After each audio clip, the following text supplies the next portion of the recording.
Fikirlah nak buat kenyataan pun. Kita pun orang Islam, kita pun sayang ulama. Sebenarnya kami yang pergi buat latihan dekat masjid tu kerana apa tau sebenarnya? Kerana kita nak Allah selamat, kerana kita nak tunjukkan orang kata apa? Yalah dekat pelatih-pelatih ni, oh inilah masjid Tok Guru, inilah masjid Tuan Guru Haji Adi Awang kan. Saya sendiri pun tak pernah pergi kan.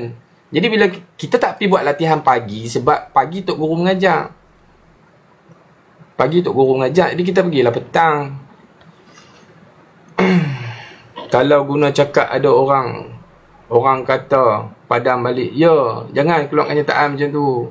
Sudahlah kita ni dah berpecah belah dalam politik, berpecah belah segala benda, berpecah belah kan.